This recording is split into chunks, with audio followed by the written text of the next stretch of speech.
Assalamualaikum warahmatullahi wabarakatuh. Saya Abdiananda Arya Putra, NIM 1916030057, akan mempresentasikan mengenai desain produk. Desain produk dapat disimpulkan sebagai menciptakan produk baru untuk dijual oleh suatu bisnis kepada pelanggannya.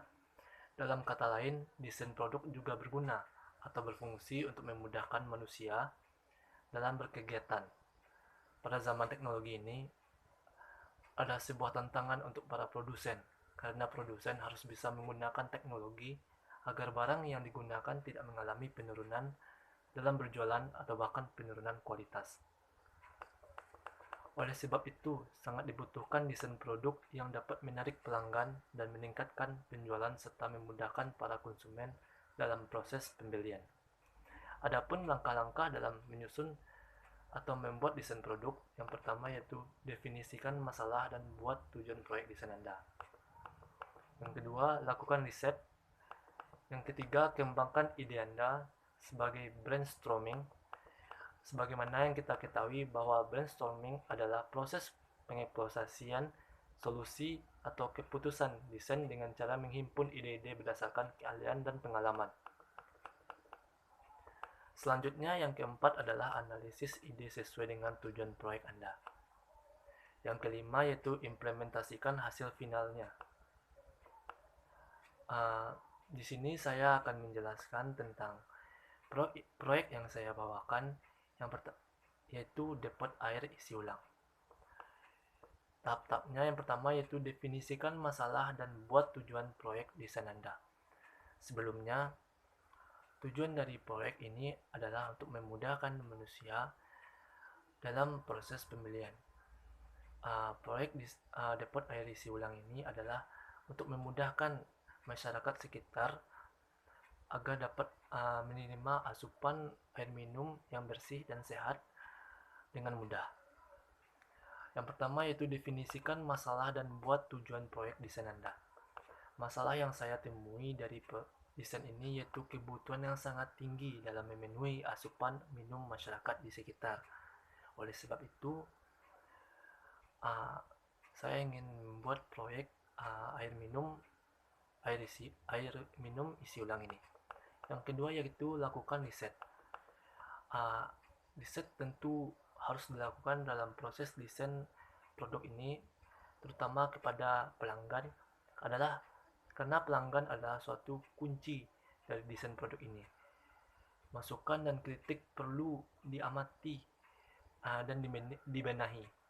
Yang kedua yaitu kualitas air itu sendiri.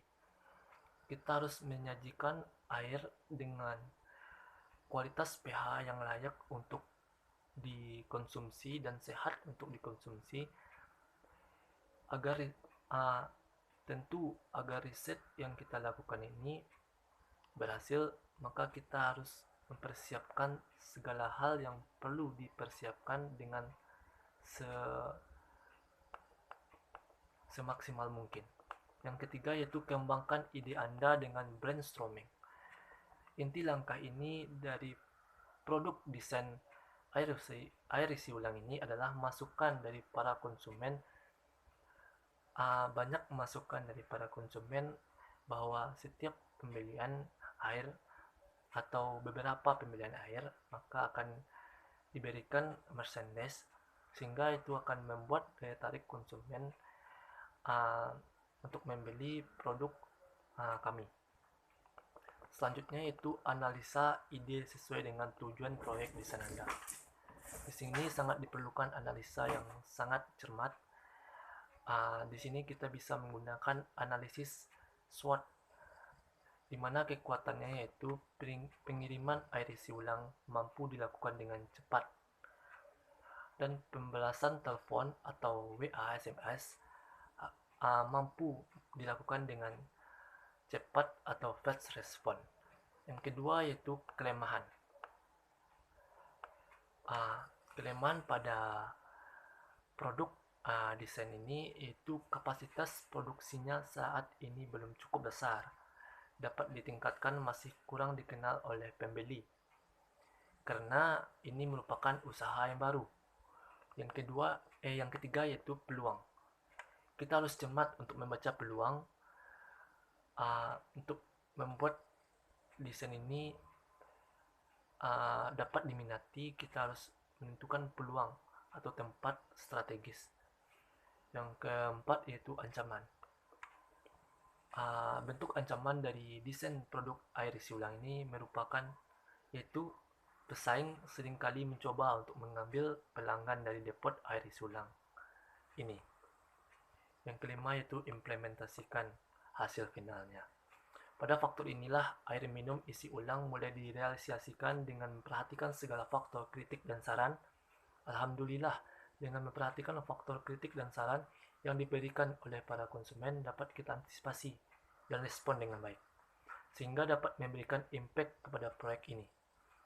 Salah satu impact dari proyek ini yaitu puasnya konsumen, sehingga konsumen menjadi pelanggan tetap pada depot air isi ulang ini. Yang kedua yaitu menghasilkan konsumen baru karena pengaruh konsumen tetap atas kepuasannya terhadap proyek yang kami berikan. Yang ketiga yaitu dapat mencapai target harian bahkan bulanan. Mungkin sekian presentasi mata kuliah manajemen operasional yang berjudul desain produk. Sekian presentasi dari saya. Assalamualaikum warahmatullahi wabarakatuh.